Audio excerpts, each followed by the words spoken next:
Bueno, buenas tardes nuevamente a todos.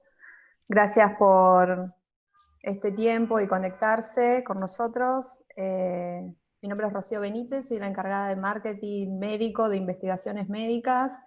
Y en el día de hoy el doctor Hugo Paladini, médico de nuestro staff, especialista en diagnóstico por imágenes, va a estar realizando una charla de lesiones quísticas pancreáticas y la evaluación a través de tomografía y resonancia magnética.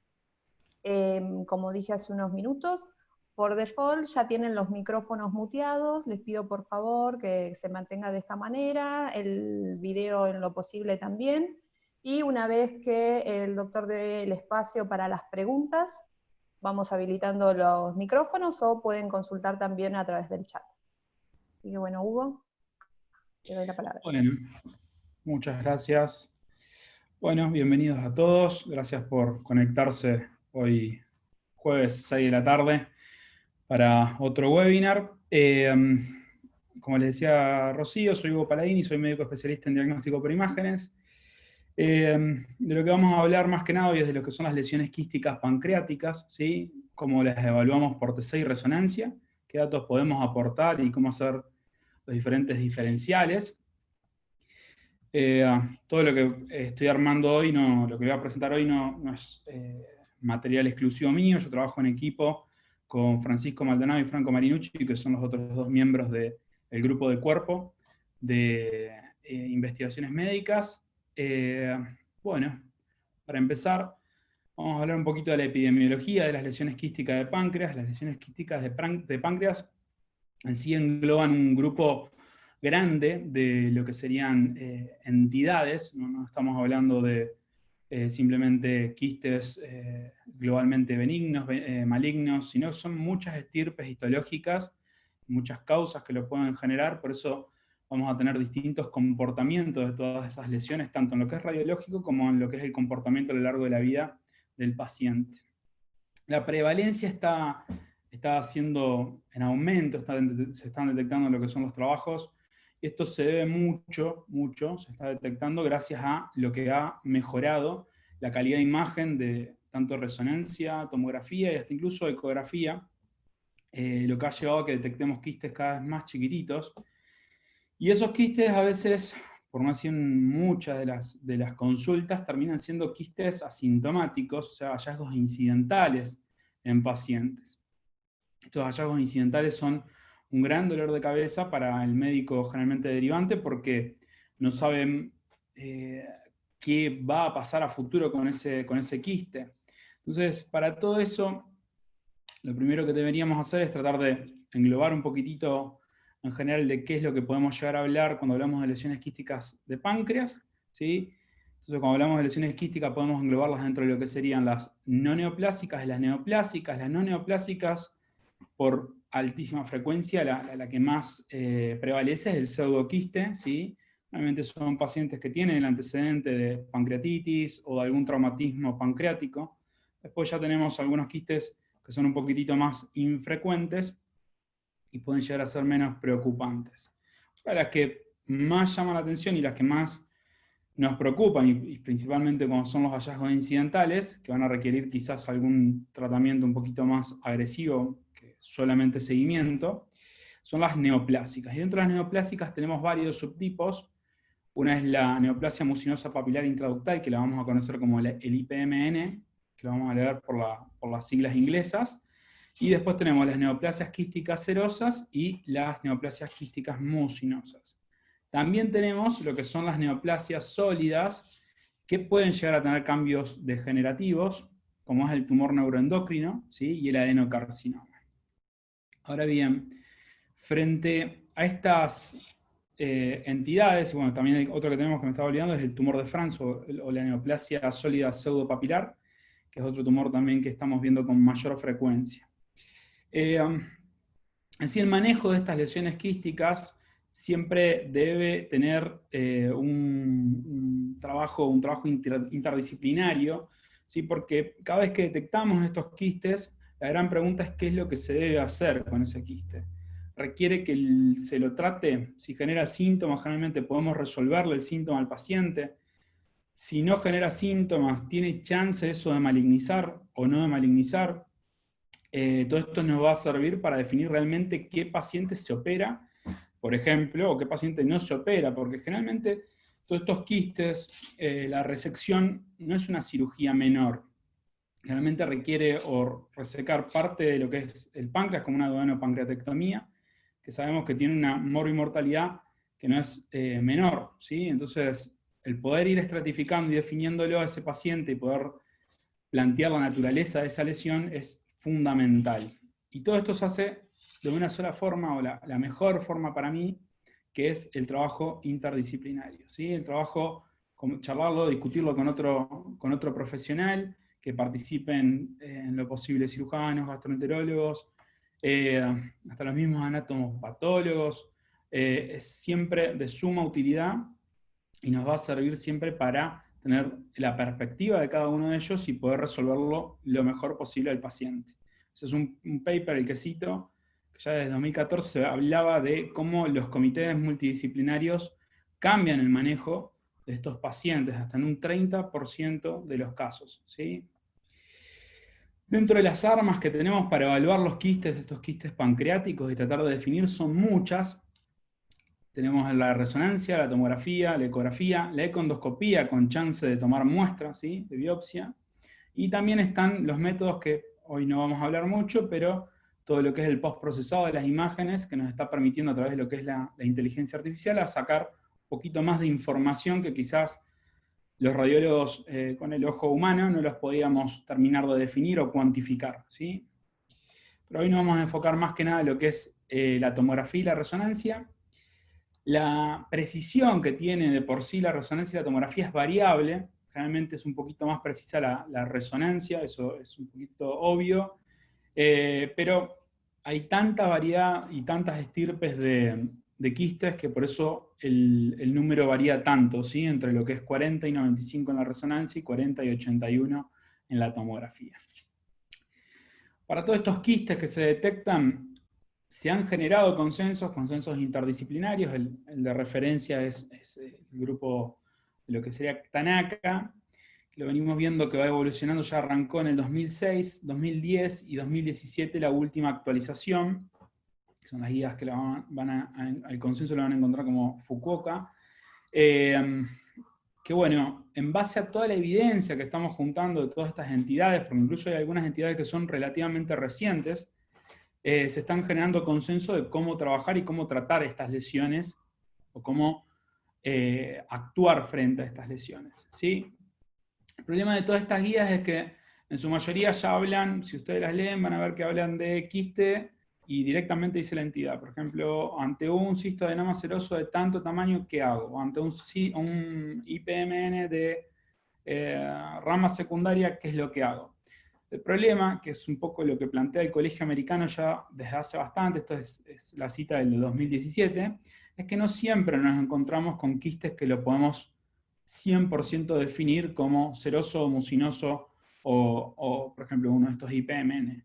Entonces, a veces es difícil y por eso hay otro tipo de guías que se tratan un poquito, se focalizan un poco más en la imagen, como son estas. Esta es el white paper que publica el Colegio Americano en el 2010, que se preocupa mucho por estos hallazgos incidentales, y justo tiene una sección que es solamente sobre páncreas, sobre quistes pancreáticos. En 2017 sacaron directamente una nueva guía muy en relación a lo que se había publicado, lo que había publicado Fukuoka, y reorganizaron un poquitito lo que es el algoritmo de cómo manejar estos hallazgos incidentales.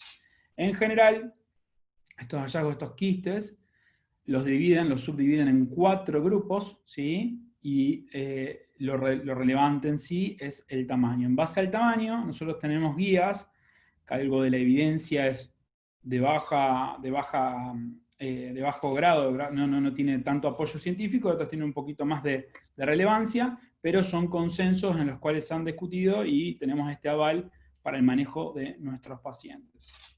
Yo después les voy a dejar cualquier cosa colgada en la página para que tengan acceso, son todas gratuitas. Pero bueno, en sí, ¿cómo nos manejamos o cómo nos podemos enfocar los radiólogos frente a una lesión quística del páncreas. En general, la lesión quística del páncreas yo siempre les insisto mucho en, primero, tener en cuenta la edad y el sexo del paciente que vamos a estar evaluando, ¿sí?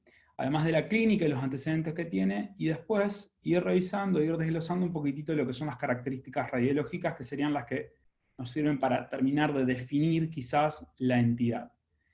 ¿Por qué la edad? La edad y el sexo, porque hay entidades que son muy características muy clásicas que se van a ver en la mujer. Por ejemplo, hay tumores que derivan del estroma ovárico, con lo cual solamente o prácticamente lo vamos a ver en la mujer. Y respecto a lo que es la edad, la prevalencia es un factor muy importante que marca mucho qué probabilidad tiene cada una de esas lesiones de ser una entidad u otra. Por eso, en pacientes relativamente jóvenes, ¿sí? Encontrar un paciente de 20 años, un quiste con ciertas características, podemos estar pensando en este pseudotumor, este tumor pseudopapilar que les había comentado, que lo vamos a desarrollar más adelante.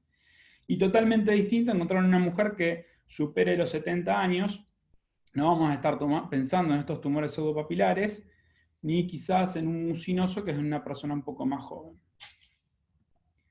Entonces acá tienen un poquitito el esquema, y fíjense, arriba lo que es el seroso, ¿sí? NQS es el seroso, el M es el mucinoso, el IPMN es el intraductal, el que hablamos recién, y el TQPP sería el pseudopapilar. Fíjense la diferencia de distribución de edad, ¿sí? Y fíjense cómo es mucho más característico, prácticamente exclusivo de la mujer, por ejemplo, el mucinoso. El 99% de los casos son mujeres de 40 a 50 años. Y fíjense ¿qué diferencia tienen estas distintas entidades? ¿Por qué las queremos diferenciar? Porque tienen distintos riesgos de malignización. ¿Sí? El mucinoso, con ciertas características, tiene altas chances de malignizar, por eso se tiende a ser un poquito más agresivo.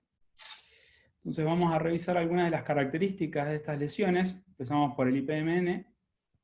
Primero, bueno, ¿qué es lo que vamos a ver en sí? Si tenemos que resumir, describir en un informe de las características del quiste, es ver la morfología, en qué parte del cuerpo, en qué parte del páncreas de la glándula se encuentra, qué tamaño tiene, si tiene alguna relación o no con lo que es el ductus pancreático, y si tiene ciertas características que nos pueden orientar a malignidad, ya vamos a verlas, y cómo se comporta en el seguimiento, porque también algo importante de estas lesiones es el seguimiento, ver cómo van evolucionando, ¿sí?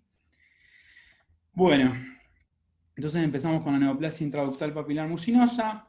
De por sí es una proliferación, sería, de células que son epiteliales dentro de lo que sería el ductus pancreático. Eso tienen mayor producción de lo que es la mucina, y pueden generar prolongaciones de tipo papilares, eso se ve más en lo que es la anatomía patológica, y pueden llegar a tener distintos grados de displasia y llegar a malignizar o no. Hay una clasificación clásica de estos IPMN que es morfológica, en lo que es imágenes. Hay clasificaciones microscópicas, que es más de la anatomía patológica, pero dentro de lo que es la radiología tenemos el tipo 1, que es la dilatación, ¿sí?, del ductus pancreático, el principal, puede ser segmentaria o global, ¿sí?, sin que haya nada que lo genere la obstrucción, y que supera aproximadamente los 5 milímetros, ese es el criterio para pensar en el tipo 1, sin afección de ramas secundarias. Ahora, cuando solo dilata las ramas secundarias, que generalmente hace ese racimo de uvas, como ven en el tipo 2, bueno, hablamos que es un IPMN de ramas secundarias o tipo 2. Y cuando se mezclan estos dos, hablamos del tipo 3. ¿Sí? Esto es una TC con contraste.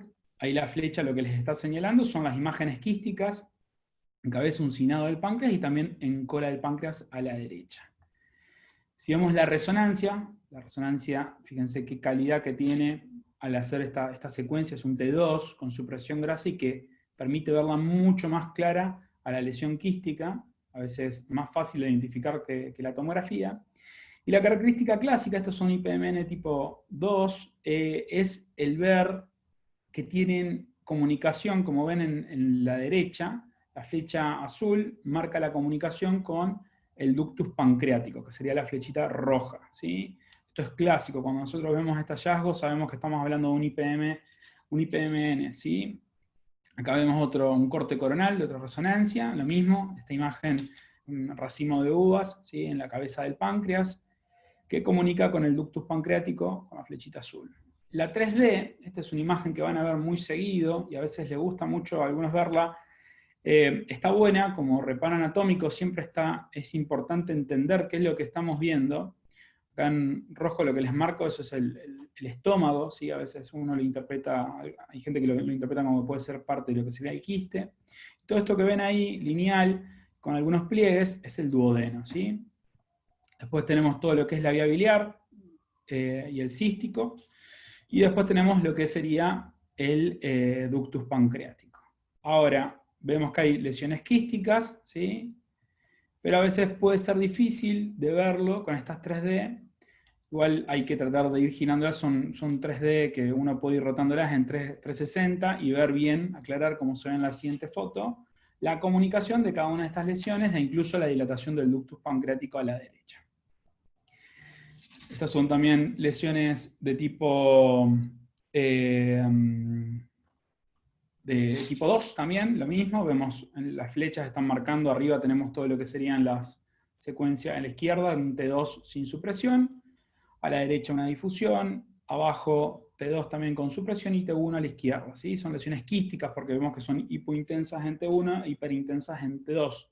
Lo importante acá para que podamos decir que es un IPMN es demostrar que están comunicadas, ¿sí?, con el ductus pancreático. Esta es la 3D de vuelta, fíjense que se ve el estómago, el duodeno, todo lo que les mostraba recién, y no queda claro, si bien está cerca, ¿sí?, si bien está cerca del Wirsum, no estamos seguros si está comunicado o no. Entonces lo importante es revisar, hay una secuencia de la colangio, la colangio 3D, que son cortes muy finitos de T2, y nos permite revisar corte a corte a ver dónde estamos parados. Y fíjense, a la derecha empieza a aparecer el quiste, y a la par vemos el Wirsum, y fíjense cómo esa ramita, muy chiquitita, pero claramente está comunicándose, ¿sí?, está drenando esa imagen quística que veíamos. Eso es clásico del IPMN tipo 2.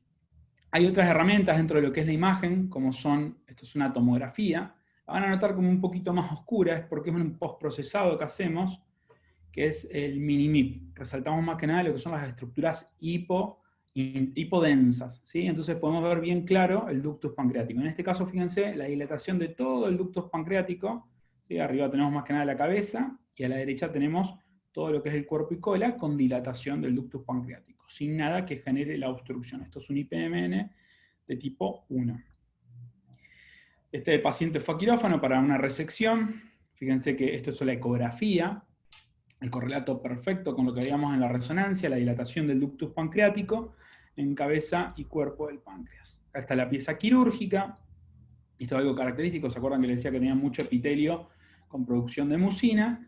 Generalmente cuando abre, estas son fotos que hicimos con el doctor Santilli, que es anatomopatólogo, que tuve el gusto de trabajar con él en fundación. Y bueno, y esto es, fíjense la pinza, ese moco filante, que a veces lo ven con la misma CPRE cuando van a la papila a tratar de drenar estas lesiones, sale este moco filante característico. Estos son cortes mostrando la dilatación del ductus, ¿sí?, en el IPMN tipo 1. Ahora vemos otro caso, que no cabe duda, ¿sí? Vemos esta imagen, la que resalta en la tomografía con contraste, tenemos una dilatación pancreática, ¿sí?, de lo que es el ductus pancreático. Ahora, podemos decir que es IPMN de estos tipo 1, y acá yo resalto mucho el tema de la definición, ¿sí? Cuando hablamos de IPMN tipo 1, hablamos de ese diámetro de más de 5 milímetros y que no haya causa de obstrucción, ¿sí? Este es un caso que nos habían consultado y fíjense, lo habían rotulado como IPMN tipo 1, pero fíjense en la flechita roja, lo que están viendo ahí es un cálculo enclavado, ¿sí? Esto se ve generalmente más claro cuando hacemos un tipo de reconstrucción, que son estas son reconstrucciones curvas, tratamos de seguir todo lo que sería el ductus pancreático y vemos la totalidad a ver si encontramos ese factor obstructivo o no. En este caso, fíjense cómo se veía claramente que había un lito enclavado y que estaba generando esa dilatación, se asociaba además a atrofia del páncreas, Esto es clásico en realidad de la pancreatitis crónica, no era un IPMN tipo 1. Algo también que puede pasar, fíjense de vuelta a la izquierda, tenemos un caso con una dilatación del ductus pancreático, y fíjense a la derecha cómo se ve perfecto, esto es una reconstrucción coronal, que esa dilatación se debe en realidad a una masa, ¿sí?, que tenía en la cabeza del cuello del páncreas, 25 milímetros, que generaba ese stop abrupto. ¿Sí? Y además generaba también dilatación del ductus pancreático, atrofia del páncreas, clásico del adenocarcinoma de páncreas. ¿Sí? Esto es mucho más agresivo quizás que un IPMN que todavía no malignizó. Respecto al IPMN, y todo esto que hablamos del tipo 1 y tipo 2, ¿se acuerdan que yo les dije que hubo una variación reciente, hubo unos consensos nuevos como este, el de Fukuoka del 2017, y se crearon estas estigmas de alto riesgo, que sería lo que tenemos que buscar nosotros en la tomografía o en la resonancia, para definir a ver si están, que nos van a hablar de malignidad. ¿Sí? Es un paciente que si están presentes, lo más probable es que van a estar planteando realizar la cirugía en ese paciente. ¿Sí? El paciente lo puede tolerar. ¿Y cuál es la característica más importante? Que tengan nódulos, ¿sí? Nódulos que son de más de 5 milímetros, son características que hablan de malignización ya de esa lesión, o que el ductus pancreático ya supere los 10 milímetros. Ahora, algunos estigmas que pueden llegar o características, las worsening future, que en realidad serían características preocupantes, sería la traducción, que haya quistes que sean de más de 3 centímetros, que veamos septos gruesos, que haya un nódulo pero que sea menos de 5 milímetros, que la dilatación no supere los 9 milímetros, y que vaya creciendo a lo largo de los años. ¿Sí? Todas estas guías son las que nos ayudan en el trabajo interdisciplinario a definir qué es lo que se podría hacer con este paciente, o qué sería lo ideal. Respecto a lo bueno o malo de cada uno de los métodos de la resonancia y la TC, hay cosas que no podemos negar. La resonancia tiene una capacidad de ver lo que es quístico y ver los quistes más chiquititos y poder definir si se comunican o no con el ductus pancreático. Esto lo demostraron, está en el paper de la JR del 2009, que veían que los quistes de menos de 3 centímetros generalmente los definían con mayor tranquilidad a través de una resonancia que con la TC. ¿Sí? De todas formas, a veces hay centros que pueden no contar con lo que es la tomografía, o no contar con la resonancia, o no contar con secuencias de colangio que por ahí pueden dificultar un poquitito hacer este diagnóstico. Entonces, para parte de lo que es el seguimiento, esto es un paper reciente, todas esas características que nombrábamos de malignidad pueden detectarse con una sensibilidad, una especificidad muy parecida, tanto en TC como resonancia. ¿Sí?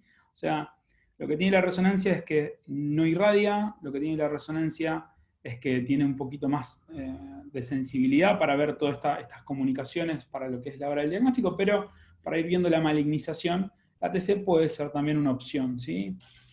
La TC es más accesible en lo que es la población en general, hay más tomógrafos y son más económicos a la hora de conseguir quizás que nos apruebe una obra social o que el paciente pueda financiar el estudio.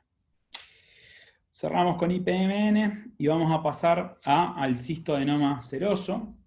Este cistoadenoma seroso que veníamos comentándolo hoy, que se da en pacientes más bien añosas. Realmente un 75% de mujeres. Estamos viéndolo en pacientes masculinos. Hace poco tuvimos 2 casos similares. Es un 30% de todos los tumores quísticos de páncreas, y generalmente es benigno, ¿sí? El comportamiento es benigno, es raro que malignice.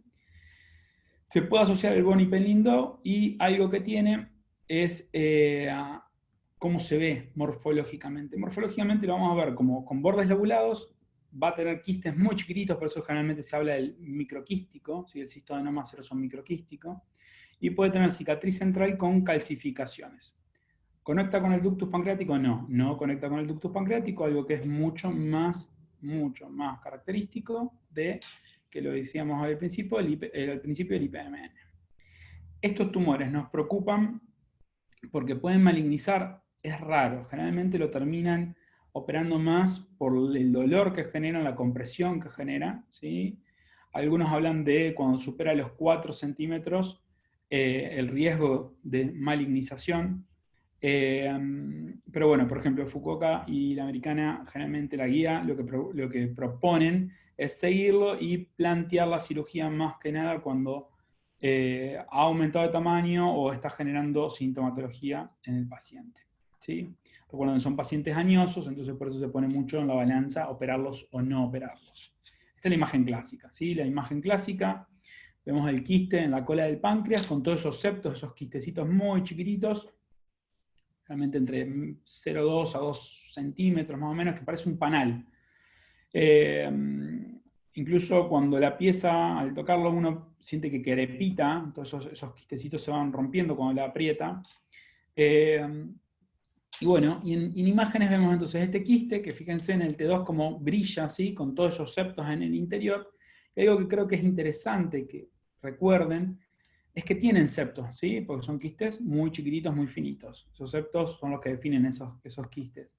Y sépanlo, este es lo que les marco en azul, es el T1 sin contraste. Ahora van a ver el T1 con contraste. Sepan que realzan, ¿sí? Nosotros cuando vemos la colangio esa que les estoy mostrando abajo y el T2, ya pensamos en un cistoadenoma seroso, pero a veces mucha interconsulta surge, che, pero realzó, tiene realce, eso en realidad no es quístico, es tumoral. No, en realidad lo que está realzando son esos septos fibrosos que tiene, ¿sí? Por eso a veces asusta y a veces es una de las interconsultas y revisión de imagen para segunda opinión, ¿sí? A veces afectan, esto es una TC, fíjense, un paciente de 72 años, y lo que tenemos es una acúmulo ahí de quistes y en el centro lo clásico, ¿sí? Las calcificaciones en la cicatriz central. Mismas imágenes del mismo paciente. A veces pueden ser difusas, afectar a la totalidad de la glándula prácticamente, y como dijimos, asociarse a síndromes como por ejemplo lo que es el Boni-Pelindo, que se asocian también a tumores renales. Por eso uno cuando encuentra esos quistes también revisa los riñones, hace un poco más de preguntas y hace un poquito más de semiología de toda esa imagen y revisa si no estamos frente a un Boni-Pelindo. Bueno, después lo que tenemos es el otro tumor del que íbamos a hablar, el otro tumor quístico, el cistoadenoma mucinoso, más frecuente en lo que sería la mujer, ¿sí? 99%, este es uno de los tumores que yo les decía que es propio, deriva de lo que sería el estoma ovárico, por eso no lo vemos en el hombre. Generalmente se da entre los 40 y 50 años, tiene riesgo de malignización, ¿sí? Generalmente lo vamos a encontrar en el cuerpo cola del páncreas, una cápsula, puede tener algo de septos que lo van a locular, ¿sí? Pero no son esos quistes chiquititos que veíamos en el seroso. Lo que tienen en realidad es mucina y a veces pueden llegar a tener un contenido hemorrágico. Si llega a haber calcificaciones, son más bien periféricas. Esta es una resonancia. Lo que tenemos arriba es un T2 y un T1 abajo.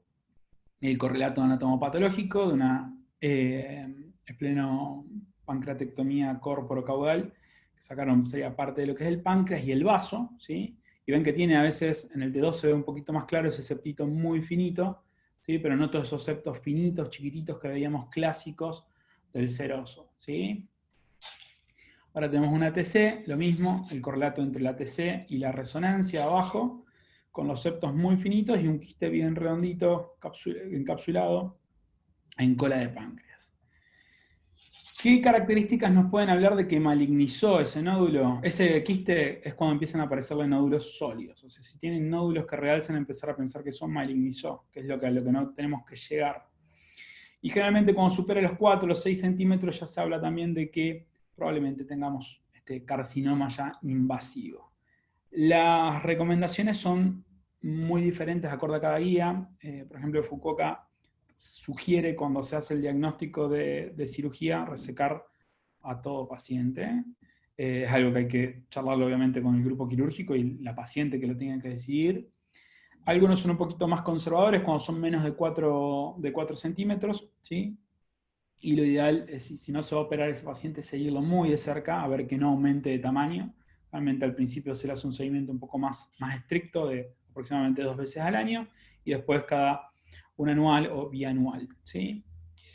Y ahora tenemos este caso, una paciente añosa, que aparece este quiste en la cola de páncreas. Si lo vemos, parece más bien redondeado, ¿sí? Quizás un poco la característica que tiene diferente al clásico mucinoso que vemos es que tiene una morfología un poquito más bien lobulada. Tiene septos. ¿Y esto en qué se da? Esto en realidad no es un mucinoso, es el que más miedo nos da a los radiólogos, es una variante del cistoadenoma seroso, ¿sí? Que es el no microquístico, ¿sí? Sino que será un cistoadenoma más bien macroquístico. Fíjense que corresponde solamente un 10%, y generalmente lo que nos orienta es los bordes que son lobulados, el que no tiene el realce clásico de la cápsula, que por ahí vemos un poquitito más en el mucinoso.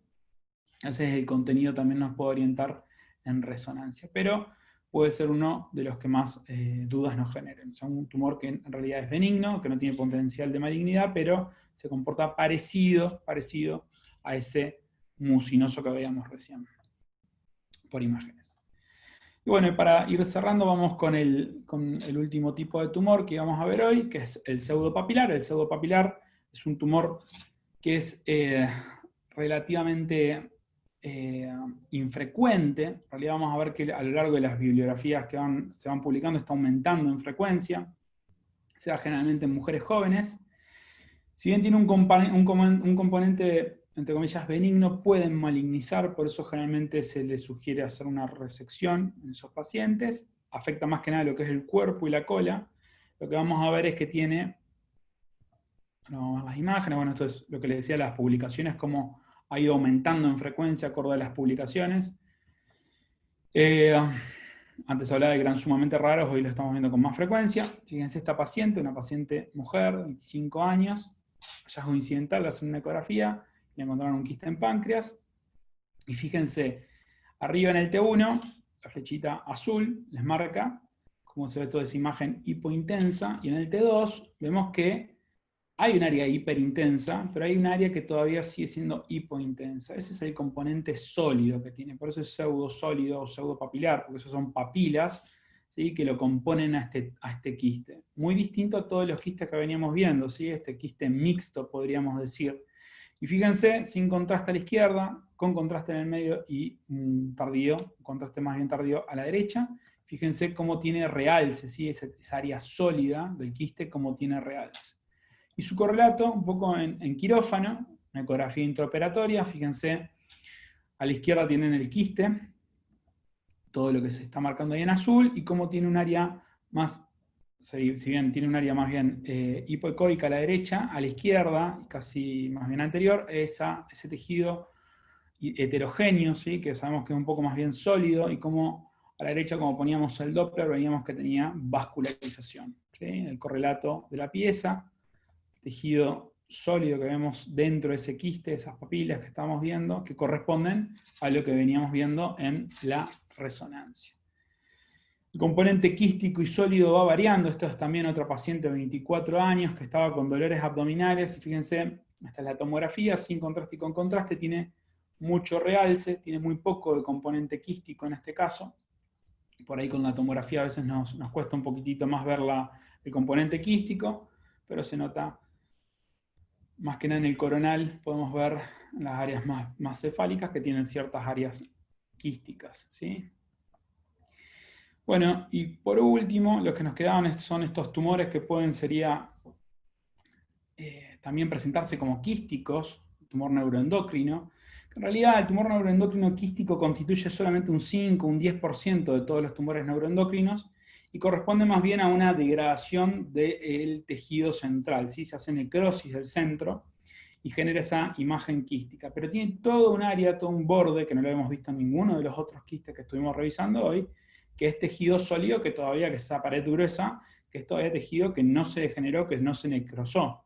A la izquierda tienen la TC previa, antes de que haya hecho la necrosis. A veces nos toca ver directamente la que ya tiene necrosis, por eso cuando vean un quiste de paredes gruesas, piensen también que puede tratarse de un neuroendocrino, ¿sí? Bien. Bueno, vamos a cerrar con un caso que vimos con el grupo, que era, fíjense, una paciente de 40 años que en un chequeo le encuentran el quiste en la cola de páncreas a través de una ecografía, sin síntomas. Tenemos arriba lo que es el T2, ¿sí? Supresión y sin supresión, vemos el quiste, más que nada lo que es la cola de páncreas. T1 vemos hipointensidad. Uno cuando piensa, lo inyectamos contraste, no tenía realce, no veíamos mucho septo. Con la edad de la paciente, como decíamos, y con las características, dentro de todos los quistes que estuvimos estudiando, el primero que pensaría uno es, ¿no es cierto?, la neoplasia quística mucinosa. Así que el diagnóstico que hicimos en el grupo fue de un tumor mucinoso, ¿sí? Se decide o no operar. ¿Qué pasa acá? Se plantean todas las dudas y se plantean todas las opciones también al paciente, si se le va a hacer el seguimiento, si quieres vamos a tener que operarte, sí o sí te van a tener que operar. Entonces, bueno, dentro de todo lo que se consensuó y lo que se habló con la paciente, se decidió operar igual. Lo que pasó fue que dentro de lo que sería la operación se hizo una congelación y dio que en realidad el tumor era quiste de tipo seroso. Algo que es lo que yo les decía hoy, que nos preocupaba bastante, y es lo que no quiere llegar uno al radiólogo. La verdad nos preocupaba porque era una paciente, como les digo, pesaba mucho la edad de esa paciente, pensar en un seroso de esa edad era un poquitito más raro. Cómo brillaba en ST2, parecía bien, algo era lo que es la mucina, la hipointensidad, estábamos casi seguros que era un mucinoso. Cuando se revisó la pieza, ya la macro, una vez resecada, porque se continuó con la cirugía, se confirmó que realmente correspondía a un tumor mucinoso, ¿sí? A veces puede pasar que los tumores estos, cuando se hacen biopsias o se hacen tomas muy chiquitas, no estén teniendo parte de todas estas células que les pueden definir a ellos que son de estirpe mucinosa. A veces, si bien la anatomía patológica es gold estándar en prácticamente todo, es parte también de la interdisciplina, y esto es un mensaje que me quedé de una clase que nos dio el doctor Smirnotopoulos, trabaja en el AIR, que es un instituto que hace en todo correlato radiológico y anatomopatológico, y él contaba que le habían dado una muestra a anatomía patológica de un tejido. Este tejido no le explicaron mucho más, que había sido una biopsia, y fíjense que lo que evaluaron esa muestra, le dijeron, bueno, hay tejido musculoesquelético, hay grasa, hay cartílago, hay hueso, esto tiene que ser un teratoma dentro de lo que era el diagnóstico final, y lo que habían biopsiado era una salchicha, un pancho, y acá es lo importante, ¿sí? El radiólogo, si bien pone mucha información, está toda la información que tiene también que le transmite el cirujano, por eso es importante conocerlo al médico derivante o al gastroenterólogo, también conocer el paciente para poder hacer un buen diagnóstico, al igual que también el anatomopatólogo. El anatomopatólogo tiene que tener acceso a esa información del paciente, porque lo puede confundir. Así que bueno, en resumen, lo importante al enfrentarnos a estos quistes, por lo menos en lo que es tomografía y resonancia, siempre es importante tener en cuenta la edad, el sexo de la paciente o el paciente y las características tanto radiológicas como la clínica y los antecedentes del paciente. Bueno, y bueno, insistir en todo el trabajo interdisciplinario. Sin mucho más, muchas gracias.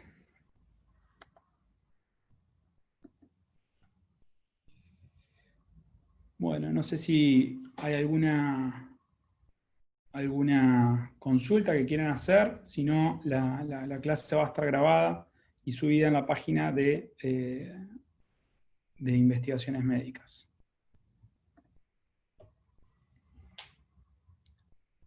Si tienen alguna consulta, pueden habilitar el micrófono, y si no, a través del chat. Vamos a subir igualmente la clase, la charla, a la página de LinkedIn de investigaciones médicas y al YouTube de investigaciones médicas también, para que tengan acceso y puedan compartirlo.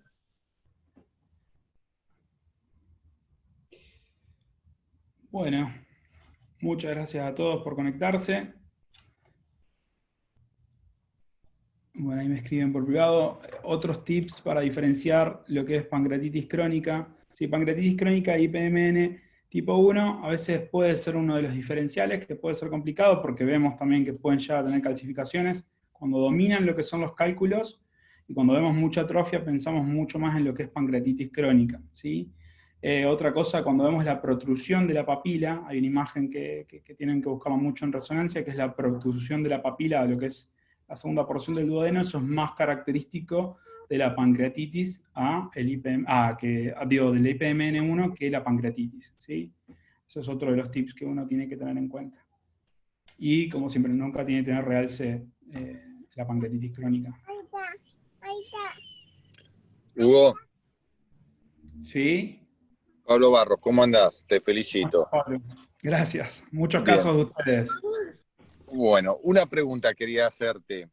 Sí. Eh, ¿Qué rol juega hoy la ecoendoscopía para la definición en el diagnóstico? ¿Es realmente indispensable o vos crees que con una buena resonancia para diagnóstico alcanza?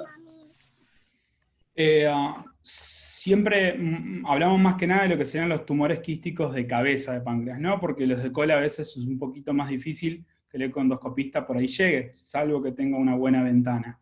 Eh, um, En realidad, obviamente, yo soy más partidario de la resonancia, pero no, hay cosas que no vemos nosotros, que ven ellos, que lo ven mucho más claros. La ecografía es como la ecografía intraoperatoria, se ven muy lindos, se ven con mucha definición, y pueden ver a veces nódulos que se nos escapan al tamaño nuestro, pero están fuera de lo que sería, por ejemplo, todas las guías, porque cuando hablamos, por ejemplo, de IPMN, hablamos de resecarlo cuando tenemos nódulos de más de 5 milímetros. Si ellos ven nódulos más chiquititos, está un poquitito, ¿no? Fuera de actuar. Quizás son banderas rojas como para tener presente. Nosotros hace muy poquito tuvimos un caso que vimos que era una lesión quística de páncreas, se le hizo una biopsia y dio un tumor de tipo, por imágenes parecía un pseudoquiste, un seroso, perdón, pero era un hombre. Entonces eso era la gran contra. Todo el mundo, no puede ser porque sí es hombre. Hicieron la biopsia y por anatomía patológica nos dio cualquier cosa, y otro tipo de tumor. Se lo operó hace poquito y terminó siendo el seroso. Entonces es como que uno refuerza más lo que está acostumbrado. Creo que cuando son quistes que son inespecíficos o cuando son quistes muy chiquititos, y no podemos hacer el diagnóstico, estamos inseguros, creo que es una súper herramienta la econdoscopía, porque además te permite tomar muestra, ¿sí? Pero cuando estamos seguros, y yo sería más partidario de no hacer mucho más. No sé si responde. Perfecto, Hugo. Clarísimo. Está bien.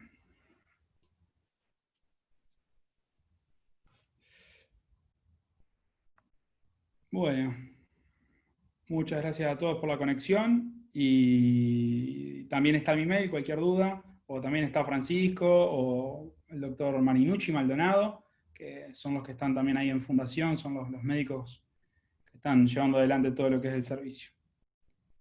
Bueno, muchas gracias, Hugo. Gracias a todos por participar y por conectarse. Que tengan buenas tardes. Gracias.